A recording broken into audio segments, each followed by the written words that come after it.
हरे कृष्णा, जय बजरंगबली। आप सभी को चैत पूर्णिमा और हनुमान जन्मोत्सव की हार्दिक शुभकामनाएं। आज सुनेंगे चैत पूर्णिमा व्रत कथा। पूर्णिमा के दिन भगवान विष्णु और माता लक्ष्मी के लिए समर्पित है।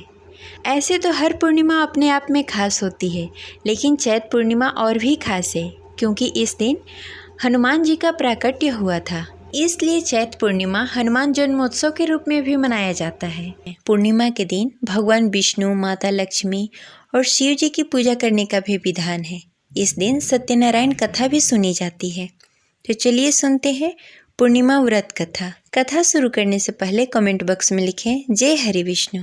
द्वापर युग में एक बार माता यशोदा ने अपने पुत्र भगवान श्री कृष्ण से कहा, हे कृष्ण, तुम संसार के रचयिता और पालनहार हो। आज मुझे कोई ऐसा उपाय बताओ जिसे करने से स्त्रियों को सौभाग्य की प्राप्ति हो, साथ ही उसकी सभी मनोकामनाएं पूर्ण हो जाए। तब भगवान श्री कृष्ण ने कहा, हे माता, तुमने अति सुंदर प्रश्न किया है। मैं तुमसे ऐसे ही व्रत को सविस्तार कहता हूँ, ध्यान पूर्वक सुनो। सौभाग्य की प्राप्ति के लिए स्त्रियों को 32 पूर्णमासी का व्रत करना चाहिए। इस व्रत को करने से स्त्रियों को सौभाग्य और संपत्ति मिलती है। यह व्रत अचल सौभाग्य देने वाले एवं भगवान शिव और माता पार्वती के प्रति मनुष्य के अंदर भक्ति को बढ़ाने वाली है। यशोदा जी कहने लगी, हे कृष्ण, सर्वप्रथम इस व्रत को मृत्युलोक में किसने किया था? इसके विषय में विस्तार पूर्वक बताओ। भगवान श्री कृष्ण कहने लगे कि इस भूमंडल पर अनेक प्रकार के रत्नों से परिपूर्ण कातिका नामक एक नगरी में, वहाँ चंद्रहांस नामक राजा राज्य करता था। उसी नगर में धनेश्वर नामक एक ब्राह्मण भी था और उसकी स्त्री अति सुशीला रूपवती थी। दोनों ही उस नगर में बड़े ही प्रेम पूर्वक रहते थे। घर में धन्य धान्य आदि की कोई कमी नहीं थी, परंतु उसको बहुत बड़ा दुख था कि उसकी कोई संतान नहीं है। एक समय एक बड़ा ही योगी उस नगर में आया। वह योगी उस ब्राह्मण के घर को छोड़कर अन्य सभी घरों में भिक्षा लेकर भोजन किया करता था। वह रूपवती से कभी भिक्षा नहीं लेता था। एक दिन वह योगी रूपवती से भिक्षा न लेकर किसी अन्य घर में भिक्षा लेकर गंगा किनारे जाकर भिक्षुक को प्रेम पूर्वक ग्रहण करने लगा कि धनेश्वर ने योगी का यह सब कार्य देख लिया। अपनी भिक्षा के अनादर से दुखी होकर धनेश्वर ने योगी से बोला, हे महात्मा, आप सब घरों में भिक्षा लेते हैं, परंतु आप मेरे घर में कभी भिक्षा नहीं लेते। इसका क्या कारण है? योगी ने कहा, निसंतान के घर से भिक्षा लेकर पतितों के अन्न से तुल्य होती है, और जो पतितों का अन्न खाता है वह भी पतितो हो जाता है। क्योंकि तुम निसंतान हो, इसलिए पतित हो जाने के भय से मैं तुम्हारे घर से भिक्षा नहीं लेता। धनेश्वर योगी की यह बात सुनकर बहुत दुखी हुआ और हाथ जोड़कर योगी के पैरों में गिर गया और कहने लगा, हे महाराज, यदि ऐसा है तो आप पुत्र प्राप्ति का उपाय बताएं। आप सर्वज्ञानी हैं, मुझ पर कृपा करें। हे भगवान, मेरे घर में धन धान्य की कोई कमी नहीं, परंतु मैं पुत्र न होने के कारण अत्यंत दुखी रहता हूँ। आप मेरी इस दुख का हरण करें, आप समर्थवान हैं। यह सुनकर योगी कहने लगे, हे ब्राह्मण, तुम चंडी की आराधना करो। घर आकर उसने अपनी पत्नी से सब वृत्तांत कहा और स्वयं तप करने के लिए वन में चला गया।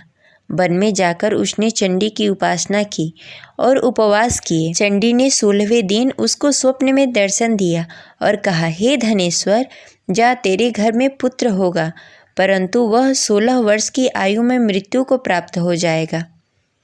यदि तुम दोनों पति पत्नी 32 पूर्णमासी का व्रत विधि विधान पूर्वक करोगे तो वह दीर्घायु हो जाएगा। जितनी तुम्हारी सामर्थ्य हो, आटे के दिए बनाकर शिव जी भगवान का पूजन करना, परंतु पूर्णमासी का व्रत 32 होने चाहिए।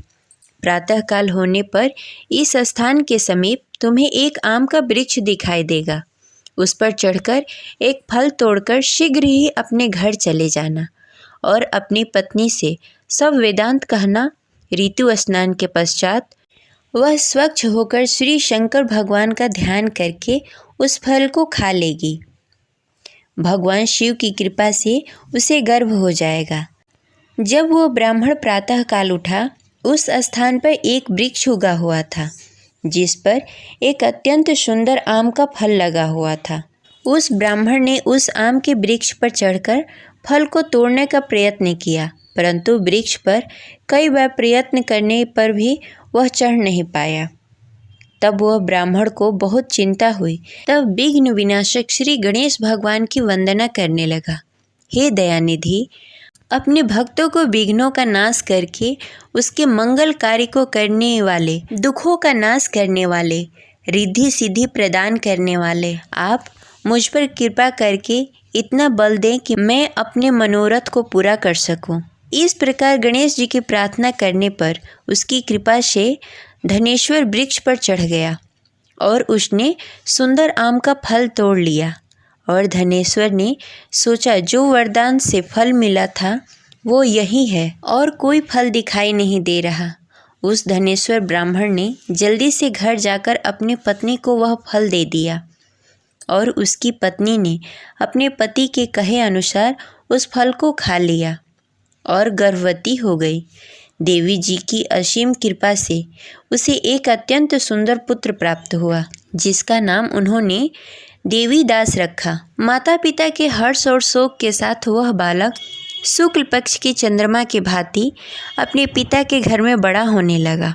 वह बालक अति सुंदर, विद्वान और बहुत ही पढ़ने में निपुण हो गया। दुर्गा जी के आज्ञानुसार उसको 32 पूर्णमासी का व्रत रखना आरंभ कर दिया, जिससे उसका पुत्र बड़ी आयु वाला हो जाए। 16वां साल लगते ही देवीदास के माता पिता को बड़ी ही चिंता हो गई कि उसके पुत्र की इस वर्ष मृत्यु न हो जाए। इसलिए उन्होंने अपने मन में विचार किया कि यदि यह दुर्घटना उसके सामने हो गई तो वो कैसे सहन कर पाएंगे। इसलिए उन्होंने देवीदास के मामा को बुलाया और कहा, हमारी एक बहुत बड़ी इच्छा है कि देवीदास 1 साल के लिए काशी में जाकर विद्या अध्ययन करे और उसको अकेला भी नहीं छोड़ना चाहिए, इसलिए साथ में तुम चले जाओ और 1 वर्ष के पश्चात उसको वापस लेकर आना। सब प्रबंध करने के पश्चात उसके माता पिता ने काशी जाने के लिए देवीदास को एक घोड़े पर बैठाकर उसके मामा के साथ भेज दिया, परंतु यह बात उसके मामा या किसी और को नहीं बताई। धनेश्वर तथा उसकी पत्नी ने अपने पुत्र के मंगल कामना तथा दीर्घायु के लिए भगवती दुर्गा की आराधना करना शुरू कर दिया। पूर्णमासी का व्रत करना आरंभ कर दिया। इस प्रकार बराबर 32 पूर्णमासी व्रत किया। उन्होंने पूरी श्रद्धा और भक्ति के साथ पूरा व्रत कर लिया। कुछ समय पश्चात एक दिन वह मामा और भांजा रात बिताने के लिए किसी गांव में ठहरे हुए थे। उस दिन उस नगर में ब्राह्मण के अत्यंत सुंदर, सुशील और रूपवती कन्या का विवाह होने वाला था। जिस धर्मशाला के अंदर वर और उसके बाराती ठहरे हुए थे, उसी धर्मशाला के अंदर देवीदास और उसके मामा भी ठहरे हुए थे। उधर कन्या को तेल आदि चढ़ने के बाद जब लग्न का समय आया तो वर की तबीयत खराब हो गई। वर के पिता ने अपने परिवार वालों से विचार विमर्श करके कहा कि देवीदास मेरे पुत्र जैसा ही है, मैं उसके साथ लग्न करा दूं और बाद में बाकी सारे काम मेरे बेटे के साथ पूरे हो जाएंगे। ऐसा करने के बाद वर के पिता ने देवीदास को मांगने के लिए उसके मामा के पास गए और उन्हें सारी बात बताई। मामा ने कहा कि कन्यादान में जो कुछ भी मिलेगा वो हमें दे दिया जाए। वर के पिता ने बात स्वीकार कर ली। इसके बाद देवीदास का विवाह कन्या के साथ संपन्न हो गया। इसके बाद वह अपने पत्नी के साथ भोजन न कर सका और मन में विचार करने लगा, न जाने यह किसकी पत्नी होगी। यह सोचकर उसकी आंखों से आंसू आ गए। तब वधू ने पूछा कि क्या बात है, आप उदास क्यों हैं? तब उसने सारी बातें पत्नी को बता दी। तब कन्या कहने लगी कि यह ब्रह्म विधान के विपरीत है। आप मेरे पति हैं, मैं आपकी पत्नी रहूंगी, किसी अन्य की कभी नहीं हो सकती। तब देवीदास ने कहा, ऐसा मत करिए, क्योंकि मेरी आयु कम है, मेरे बाद आपका क्या होगा। लेकिन उसकी पत्नी नहीं मानी और बोली, स्वामी आप भोजन करिए, दोनों रात में सोने के लिए चले गए। सुबह देवीदास ने पत्नी को 4 नगों से जड़ी एक अंगूठी दी और एक रुमाल दिया और बोला, हे प्रिय, इसे ले लो, संकेत समझकर स्थिर चित्त हो जाओ। मेरे मरण जीवन के जानने के लिए एक पुष्प वाटिका बना लो, उसमें सुगंधित पुष्पों को उगा लो, उसमें प्रतिदिन जल देना और खेलते कूदते रहना। जिस समय और जिस दिन मेरा प्राण प्राणांत होगा उस दिन यह पुष्प सूख जाएंगे। जब यह फिर से हरे हो जाएं, तो जान लेना मैं जीवित हूँ। यह समझाकर वह वहाँ से चला गया। इसके बाद जब वर और बाराती मंडप में आए तो कन्या ने उसे देखकर कहा कि ये मेरा पति नहीं है। मेरे पति वह हैं जिनके साथ मेरा रात में विवाह हुआ था। इसके साथ मेरा विवाह नहीं हुआ। अगर यह वही है तो यह बताए कि मैंने इसको क्या दिया। साथ ही कन्यादान के समय आभूषण मिले उसे दिखाए। कन्या की ये बातें सुनकर वह कहने लगा कि मैं यह सब नहीं जानता। इसके बाद सारी बारात भी अपमानित होकर लौट गई। भगवान श्री कृष्ण बोले, हे माता, इस प्रकार देवीदास काशी चला गया। कुछ समय जब बीत गए तो एक सर्प उसको डसने के लिए वहां आया, लेकिन वह उसको काट नहीं पाया क्योंकि उसकी माता ने पहले ही 32 पूर्णमासी का व्रत कर लिए थे। इसके बाद खुद काल वहां पहुंचा। भगवान की कृपा से तभी वहां माता पार्वती और भगवान गणेश आ गए। देवीदास की मूर्छित दशा को देखकर माता पार्वती ने भगवान शिव से प्रार्थना की कि हे महाराज, इस बालक की माता ने पहले ही 32 पूर्णमासी का व्रत कर लिया है, आप इसको प्राण दान दें। भगवान शिव ने माता पार्वती के कहे अनुसार उसको प्राण दान दे दिया। उधर उसकी पत्नी उसके काल की प्रतीक्षा कर रही थी। उसकी पत्नी ने जाकर देखा कि पुष्प और पत्र दोनों ही नहीं हैं, तो उसको बहुत ही आश्चर्य हुआ। और जब उसने देखा कि पुष्प वाटिका फिर से हरी भरी हो गई तो वह समझ गई कि उसका पति जिंदा हो गया है।